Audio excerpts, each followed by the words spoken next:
Hello friends, and welcome to today's episode. When a frantic mother found out that the only hospital that could help her dying son was far away, she did everything she could to get him there, even if it meant sitting in the plane's toilet the whole way there to make it on time. Any mom would do anything for their child, even if it meant trying to do something that couldn't be done.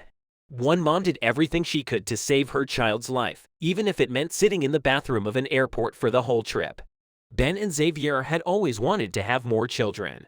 After having their first child, Ignatius, they had trouble having more children and chose to look into adoption.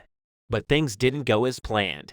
Xaviera got sick suddenly when she was 37 years old and her adoption papers were still in the mail. It's been a long time since I've been able to say that. She thought at first that it was early menopause, but she chose to take a pregnancy test anyway. To her surprise, the test showed that she was pregnant. She was shocked to the core, and when she told her husband, he felt the same way. She put a folded post-it note in his pocket while they were at the beach. He asked, "Are you sure?" when he saw it. When Xavier told her husband that it was true, he told her that they shouldn't talk about it because they didn't want to ruin the moment they'd been waiting for. They were afraid that if they talked about their dream too much, it would go away. Xaviera's pregnancy was hard because she found out she was having twins.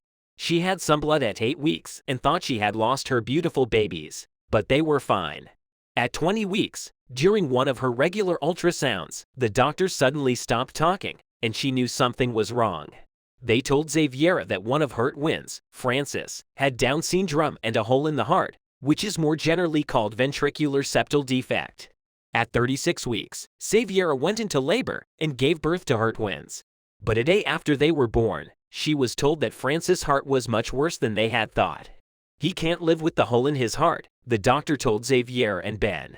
At first look, they couldn't believe this was their son's life. He wasn't using a breathing machine and seemed fine, but he was fighting very hard to stay alive. It's hard to believe that it's already been a year since the last time I wrote about this.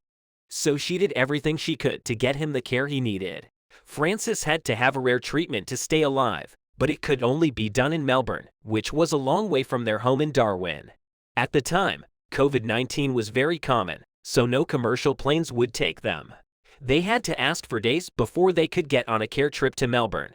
Francis was taken to Melbourne in an incubator with a medical team when he was 21 days old. Usually, the incubator was brought in from Sydney or Melbourne, but a group called the Humpty Dumpty Foundation gave a transport incubator to the hospital where Francis was being treated.